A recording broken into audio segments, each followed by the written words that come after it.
છું કે હાલ અમદાવાદના રસ્તા પર જમાલપુર સ્થિત અત્યારે હાલ પહોંચી ચૂક્યા છે. રથયાત્રા જે છે તે નીકળી ચૂકી છે અને હાલ લોકો ખૂબ જ આતુરતાથી તેના દર્શન કરી રહ્યા છે. મહારાજ, હું આપને પૂછવા માંગીશ કે હાલ આ ઐતિહાસિક ક્ષણ છે તેને તમે કઈ રીતે જોઈ રહ્યા છો? જ્યારે રથયાત્રામાં આ માહોલ દેખાય છે ત્યારે મને એમ થાય કે ગમે તેટલી મુશ્કેલી આવે, ગમે તેટલું આંધી તૂફાન આવી જાય, પણ એક ભક્તને ભગવાનને મળવાની આતુરતા અને એક ભગવાનને ભક્તને મળવાની આતુરતા એ ક્યારેય ઓછી નથી થવાની. સનાતન ધર્મ એટલે પ્રેમનો ધર્મ, અહિંસાનો ધર્મ. અને આ રથયાત્રા એટલે એક મહોત્સવ છે. ઉત્સવ અને મહોત્સવમાં ફરક છે. આજે હું તમને જણાવવા માંગીશ કે એક હોય ઉત્સવ, એક હોય મહોત્સવ. ઉત્સવ કોને કહેવાય કે આપણા ઘરે પ્રસંગ છે, આપણે કંકોત્રી લખીએ છીએ, આમંત્રણ આપીએ છીએ અને એ આમંત્રિત મહેમાનો આપણા આંગણે આવે એને પ્રસંગને દીપાવે તો એને કહેવાય ઉત્સવ.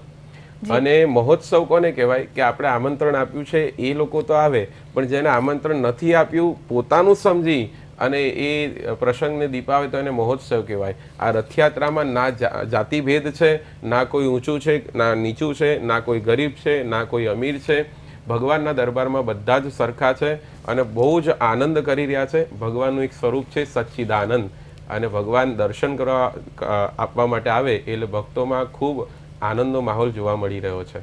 જી, ભગવાનના વાઘા અને ભગવાનના જે રીતે દર્શન થાય છે તેના જે આભૂષણો હોય છે તેનું કોઈ વિશેષ મહત્વ હોય છે, કારણ કે તે આજે નગરચર્યાએ નીકળ્યા હોય છે, તે કેવી રીતે સિલેક્ટ કરવામાં આવે છે? ભગવાન જગન્નાથજીના આ વાઘા અને આભૂષણ વિશે તો આપણે એટલું અંદર ડીપમાં ન જઈ શકીએ, પણ હા એ વાત છે કે પૌરાણિક કથા અનુસાર કે જ્યારે રાજા પોતાના પ્રજાને મળવા માટે જાય છે, 4 જગ્યાએ જઈએ ને એટલે સારું તૈયાર થઈને જવાનું બતાવવામાં આવ્યું છે. કઈ 4 જગ્યાએ? તો પહેલું ભગવાનને મળવા માટે જઈએ ને ત્યારે સારી જગ્યાએ સારા કપડાં પહેરીને જવાનું બતાવવામાં આવ્યું છે. બીજું, ગુરુને મળવા માટે જઈએ ત્યારે સારા વાઘા, સારા વસ્ત્ર પહેરીને જવાનું બતાવવામાં આવ્યું છે.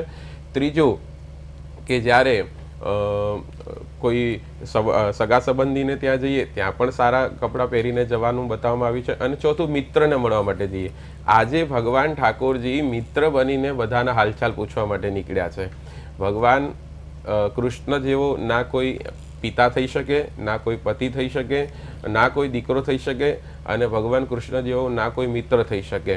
તો આજે મિત્ર સ્વરૂપે ભગવાન ઠાકોરજી વેશ ધારણ કરી અને ભક્તોને મળવા માટે આવ્યા છે, એવો ભાવ છે. જી, મેહુલજી, ખાસ કરીને આ જે જગન્નાથ ભગવાનની મૂર્તિ જે છે તેમાં આંખો સૌથી મોટી બતાડવામાં આવી છે. આ આંખો પાછળની કોઈ કહાની છે કે કેમ?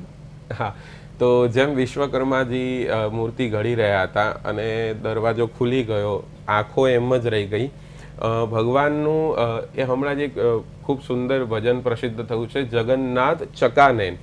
તો એ ચકાનયનનું ખૂબ મહત્વ છે. ભગવાન એક જ ભગવાન એવા છે, ભગવાન કૃષ્ણના તમે દરેક જગ્યાએ દર્શન કરશો, બાંકે બિહારી છે, રાધા વલ્લભજી છે, રાધા રમણ છે, દ્વારિકાધીશ છે, ડાકોર છે, તો એમાં ભગવાનના નેત્ર આમ એકદમ તીરછા છે, જેને જોતાની સાથે આકર્ષણ થાય. પણ જગન્નાથજી ભગવાન કૃષ્ણનું જ સ્વરૂપ છે, છતાંય આંખો મોટી છે. એક એવો ભાવ છે કે ભગવાનની આંખમાં છે ને પલકો નથી. આપણે જે આ પલક હોય ને એ ભગવાન જગન્નાથજીના આંખમાં નથી. એક એવો ભાવ છે કે કદાચ એ પલકો ઝપે અને મારો ભક્ત દર્શન કરવા માટે આવ્યો છે એને જોવાનું મને રહી જાય તો. ભગવાન જગન્નાથજી છે ને એ ભક્ત વત્સલ ભગવાન છે. જેટલી આતુરતા આપણને ભગવાનને મળવાની હોય છે ને, જગન્નાથજીને એવું હોય છે કે મારા ભક્તને હું ક્યારે જોઉં, ક્યારે મળું. એક એવો ભાવ છે કે કદાચ તારી આંખો બંધ થઈ જાય, હા તું મારા દર્શન કરવા માટે આવ્યો છે, તારી આંખો બંધ થઈ જાય, પણ મારી આંખો ક્યારેય બંધ નહીં થાય. મારી દ્રષ્ટિ હર હંમેશા તારા ઉપર જ રહેશે. આ એક એવો ભાવ બતાવવામાં આવ્યો છે. જી, મેહુલજી, ખાસ કરીને આ જે રથનો પ્રારંભ કરાવવામાં આવે છે તે પહેલાં એક પહિંદ વિધિ કરવામાં આવે છે, જેમાં સીએમ દ્વારા આ પહિંદ વિધિ કરવામાં આવે છે. તો આ પહિંદ વિધિ જે છે તે સોનાની સાવરણીથી કરવામાં આવે છે, તેની પાછળની શું સ્ટોરી છે? પહિંદ વિધિ એટલે જો કોઈ પણ જે કાર્યક્રમ હોય, કોઈ પણ ઉત્સવ હોય, એનું માર્ગદર્શન એ ક્ષેત્રના રાજા કરતા હોય છે. હવે જગતના નાથ, જગતના રાજા એ જ્યારે નગર ચર્ચાએ નીકળે છે અને ભક્તોને દર્શન કરાવવા માટે નીકળે છે ત્યારે સૌથી પહેલું પ્રાધાન્ય આપણા રાજ્યના મુખ્યમંત્રીને આપવામાં આવે, જે પહિંદ વિધિમાં આવે. ભાવ એવો છે કે ગમે તેટલા મોટા પદ ઉપર જઈએ, ગમે એટલી મોટી પ્રતિષ્ઠા મળી જાય, પણ ભગવાન જગન્નાથજી આગળ તો આપણે બાળક ને બાળક છે, નાના જ છે, કોઈ મોટું પદ નથી એનાથી. એટલે જ્યારે જગન્નાથજી નીકળતા હોય ત્યારે સોનાની સાવરણેથી સ્વયં મુખ્યમંત્રીજી આવી અને એ બુહારી કરે છે, પહિંદ વિધિ કરે છે કે હું રસ્તો સાફ કરું છું, ભગવાન તમે આગળ પધારો. એટલે ટૂંકમાં ભાવ એવો છે કે ભગવાન જગન્નાથજીથી મોટું આ દુનિયામાં કોઈ નથી. જી મેહુલજી, ખાસ કરીને અત્યારે જગન્નાથ મંદિર જે છે ત્યાં પ્રસાદનું પણ વિવિધ મહત્વ હોય છે. ઘણા લોકો પાસેથી એવું સાંભળવા મળ્યું છે કે જગન્નાથ મંદિરનો પ્રસાદ જ પાપ ધોવા માટે કાફી છે. આ પ્રસાદનું શું મહત્વ છે? પહેલા તો શબ્દ સમજો, પ્રસાદ. પ્રસાદને ખાલી આપણે ફૂલ ફોર્મ કરી દઈએ ને તો પણ એમ થાય કે પ્રભુના સાક્ષાત દર્શન. જો તમે રથયાત્રામાં જઈ શકો કે ન જઈ શકો, તમે ડાકોર, દ્વારિકા ક્યાંય દર્શન કરવા જઈ શકો ને નહીં જઈ શકો, પણ જે ભક્તો જઈને આવ્યા છે અને તમારા હાથમાં એ જગ્યાનો, એ મંદિરનો પ્રસાદ મળી જાય તો તમારે એટલું સમજી લેવાનું કે ઠાકોરજીએ તમને દર્શન આપી દીધા. સાક્ષાત દર્શન પ્રસાદમાં થાય. જ્યાં સુધી ઠાકોરજી આરોગતા નથી, જ્યાં સુધી ઠાકોરજીને ધરાવવામાં આવતું નથી, ત્યાં સુધી એ પ્રસાદ નથી, ત્યાં સુધી એ સામગ્રી છે. ઘણા લોકો કે આજે હું ભગવાનને પ્રસાદ ધરાવીને આવ્યો. નહીં, તમે તો સામગ્રી ધરાવો છો. એ સામગ્રી ઉપર ભગવાન ઠાકોરજી દ્રષ્ટિ કરે છે અને આરોગ્ય છે, એટલે એ પ્રસાદ બની જાય છે. અને એ પ્રસાદ જ્યારે આપણે આરોગ્ય છે ત્યારે અંદરથી આત્માને સંતોષ થાય છે કે મારા ઠાકોરજી મને મળ્યા. પ્રસાદનું ખૂબ મહત્વ છે. સત્યનારાયણ ભગવાનની કથામાં પણ 5મો અધ્યાય એ પ્રસાદનું મહત્વ બતાવવામાં આવે છે. ક્યારે પણ સત્સંગ, ભજન, આવા ઉત્સવમાં જઈએ, કથામાં જઈએ તો પ્રસાદ લીધા વગર ક્યારેય ઘરે આવવાનું નહીં.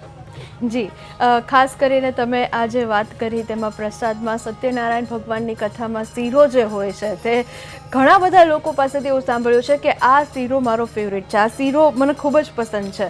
તો આ કથા વાંચ્યા પછી, ક્યાંક ભગવાનના આરોગ્ય પછી એમાં જે સ્વાદ ભળતો હશે તેની જ આ કદાચ મીઠાશ હોઈ શકે. જી, સ્વાદિષ્ટ તો આપણા ઘરે ગમે તેટલા કાજુ બદામ ને ગમે તેટલું એ નાખો પણ એ સ્વાદિષ્ટ તો બને છે, પણ એમાં ભાવ નથી હોતો. તમે જોજો, ક્યારેક ઘરે શીરો બનાવશો ને તો 2-3 દિવસ સુધી ફ્રીજમાં પડે રાખશે, પણ ક્યારેક આવો કથાનો, આવા ઉત્સવનો એ જ્યારે શીરો બનાવશો ને ત્યારે આપના હાથમાં પણ આટલો નહીં આવે. જી, બિલકુલ. એની અંદર શું છે કે ભગવાન, આપણે ભગવાનને ધરાવવાનો, ભગવાનને આરોગવાનો એવો ભાવ છે. અને ઠાકોરજીનો ભાવ જ્યારે એમાં ભળે છે ત્યારે એમાં સોનામાં સુગંધ ભળે એવી વાત થાય કે પ્રસાદમાંથી પછી મહાપ્રસાદ બની જાય. અને જગન્નાથજીનો મહાપ્રસાદ જેને પણ મળે એ તો આ જગતની અંદર ખૂબ ભાગ્યશાળી છે.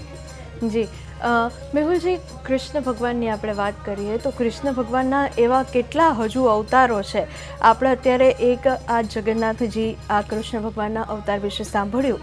આવી રીતે તેમના બીજા અવતારોની પણ અમારા દર્શકોને ખાસ વિશેષ વાત હોય તો કરો. શ્રીમદ ભાગવત અનુસાર જે પરમ તત્વ ભગવાન નારાયણ છે, ભગવાન કૃષ્ણચંદ્ર ગોલોકમાં વાસ કરે છે, વૈકુંઠમાં નારાયણ વાસ કરે છે, એમના ભાગવત અનુસાર 24 અવતાર દર્શાવવામાં આવ્યા છે. ભગવાનનો ગીતાજીમાં અર્જુનને એક શ્લોક બતાવવામાં આવે છે કે યદા યદા હિ ધર્મસ્ય ગ્લાનિર્ભવતિ ભારત અભ્યુત્થાનમ અધર્મસ્ય તદાત્માનમ સૃજામ્યહમ પરિત્રાણાય સાધુનામ વિનાશાય ચ દુષ્કૃતામ ધર્મ સંસ્થાર્પનાથાય સંભવામિ યુગે યુગે. જ્યારે જ્યારે આ પૃથ્વી પર અધર્મ વધે છે, ધર્મ ઘટે છે, સાધુ સંતોને હાનિ પહોંચે છે, ગાય માતાને હાનિ પહોંચે છે, ત્યારે ધર્મની સ્થાપના કરવા માટે હું યુગે યુગે અલગ અલગ અવતાર ધારણ કરીને આવું છું. 3 પ્રકારના અવતાર હોય, એક પૂર્ણ અવતાર, એક અંશ અવતાર અને ઈશાનો અવતાર. પૂર્ણ અવતારની અંદર ભગવાન 64 કળા લઈને આવે છે, જ્યારે અંશ અવતારની અંદર 32 અને ઈશાનુમાં 16. તો ભગવાન કૃષ્ણચંદ્ર પરમાત્મા છે એ 64 કલા લઈને આવે છે. એટલા જ માટે તો એમનું એક નામ છે પૂર્ણ પુરુષોત્તમ ભગવાન. ભગવાન એક પ્રેમનું સ્વરૂપ છે.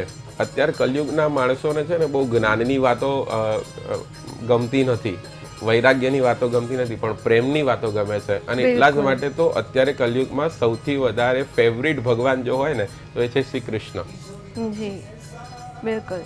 ત્યારે રાધાજીના અને શ્રી કૃષ્ણના ગુપ્ત લગ્નની પણ વાત સામે આવી હતી, પણ એવું પણ કહેવાય છે કે તેમના લગ્ન થઈ ચૂક્યા છે અને ઘણા લોકો એવું પણ કહી રહ્યા છે કે રાધા અને કૃષ્ણના ક્યારેય લગ્ન નહોતા થયા.